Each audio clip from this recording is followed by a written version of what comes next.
ಶೋಧನೆ ಪಂಚರಗಳು ಬೇಕಾದಕ್ಕೆ ಸಾಕ್ಷಿ. ಈಗ ಅದು 5 ಮಂದಿಯನ್ನು ಇಟ್ಟು ಇದನ್ನು ಇದು ಮಾಡೋದು ಪಂಚರ್ ಡ್ಯಾಮೇಜ್ ಆಗಿದ್ದಕ್ಕೆ ಸೌಜನ್ಯ ಸಾಕ್ಷಿ. ಏನು ಗೊತ್ತುಂಟ, ಸೌಜನ್ಯ ಸತ್ರು ಎಲ್ಲ ತಂದ್ರು ಮಾಡಿದ್ರು ಏನೋ ಮಾಡಿದ್ರು. ಆದ್ರೆ ಮಾಡಿದಾಗ ಆ ಸಿಕ್ಕಿದ ಏನವನ್ನು ಫ್ಯಾಮಿಲಿಯವರಲ್ಲಿ ಹೋಗ್ಲಿಕ್ಕೆ ಬಿಟ್ಟರೆ ಇದು ಇಲ್ಲ. ಇಂದು 2-3 ವ್ಯಾನ್ ಬಂತು. ಇಲ್ಲಿ ಬಿಸಿ ರೋಡ್ ಆ ಕಡೆಯಿಂದ ಬಂತು. ಅಲ್ಲಿ ಸತೀಶ್ ರೋಡ್ ಪಕ್ಕಕ್ಕೆ ಬಂದು ಇಳಿತು. ನಾವು ನೋಡುದು ಏನಪ್ಪ ಹೀಗೆ ಬಂತು. ಎಲ್ಲ ಕರ್ಕೊಂಡು ಬಂದ್ರು. ಎಲ್ಲ ಕರ್ಕೊಂಡು ಇನ್ನೂ ನೋಡ್ತಾರೆ. 100 ಜನ ಎಲ್ಲ ಹೋಗ್ಲಿಕ್ಕೆ ಬಿಡ್ಲಿಲ್ಲ. ರಾತ್ರಿ ಇವರು ಹೋಗಿದ್ದಲ್ಲಿಗೆ ಅದು ರಸ್ತೆ ಬದಿಯಲ್ಲಿ ನಿಲ್ಲಿಕ್ಕೆ ಅಲ್ಲಿ ಹೋಗ್ಲಿಲ್ಲ. ಎಣತ್ರಕ್ಕೆ ಹೋಗಲಿ ಅದು ಧರ್ಮಸ್ಥಳದ ಪೊಲೀಸ್ನವರು, ಈ ಬೆಳ್ತಂಗಡಿ ಪೊಲೀಸ್ನವರು, ಇವ್ರು ಮಾತ್ರ ಅಲ್ಲಿ ಹೋಗುದು.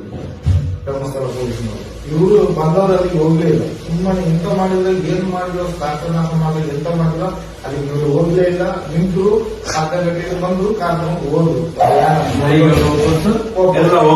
ಎಲ್ಲ ವಾಪಸ್. ಆ ದಿವಸ ಇವರಿಗೆ ಎಂತದೋ ಮಾನಸಿಕ ಆಗಿ ಸೌಜನ್ಯನ ತಾಯಿಯನ್ನು ತಗೊಂಡು ಬ್ಯಾಂಕ್ ಆಸ್ಪತ್ರೆಯಲ್ಲಿ ನುಗ್ಗಿದ್ರು.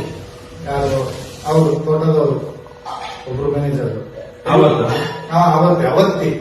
ಅವತ್ತೇ ಏನೋ ಅಲ್ಲಿಂದ ತೆಗೆಯುವ ಮುಂಚೆನೆ ತಗೊಂಡು ಹೋದ್ರು. ಇವರು ಕರ್ಕೊಂಡು ಹೋಗಿದ್ದಾರೆ. ಕರ್ಕೊಂಡು ಹೋಗಿ ಬೆನಕದಲ್ಲಿ ಸೇರಿಸಿದ್ದಾರೆ. ಸೇರಿಸಿ ಅನಂತರ ನಾನು ಅಲ್ಲಿ ಕೆಲಸ ಎಲ್ಲ ಮುಂದೆ 12 ಗಂಟೆ ನಂತರ ಸರಿ ಹೋಗಿ ಬಾಡಿ ಅವ್ರದ್ದು ಅಲ್ಲಿಯಾದ್ರು ಇಲ್ಲಿ ಬಿಡ್ಲಿಲ್ಲ ನೋಡಿ, ಅಲ್ಲಿಯಾದ್ರು ನೋಡಿ ಬರುವಂತ ಹೋಗ್ತಾನೆ.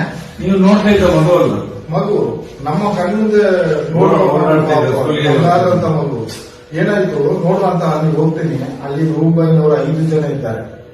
ಎಲ್ಲಿ ಸಭಾಗಾರದ ಸುತ್ತ ಅಲ್ಲಿ ಸಭಾಗಾರ ಗೊತ್ತಿಲ್ಲ, ಈಗ ಆಗಿದೆ. ಅಲ್ಲಿ ಇದ್ದಾರೆ. ಅಲ್ಲಲ್ಲಿ ನಿಂತ್ಕೊಂಡು ಪೊಲೀಸ್ನವರು ನಿಂತಿದ್ದಾರೆ 5 ಜನ. ಎಲ್ಲ ಓಕೆ.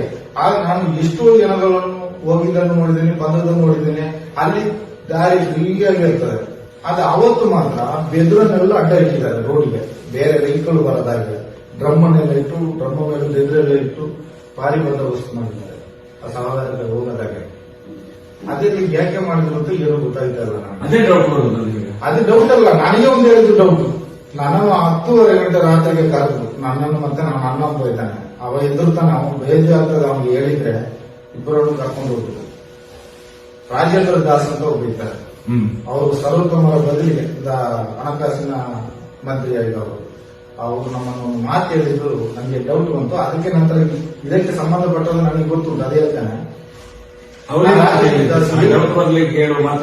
ಅದು ಹೇಳುದು ಎಂತ ಮಾತು ಅಂದ್ರೆ, ನಿಮಗೆ ನಿಮ್ಮ ಫ್ಯಾಮಿಲಿಗೆ ಎನಿಸಿ ನೋಡದಂತ ಕಾಸು ನಾವು ಕೊಡಿಸ್ತೇವೆ.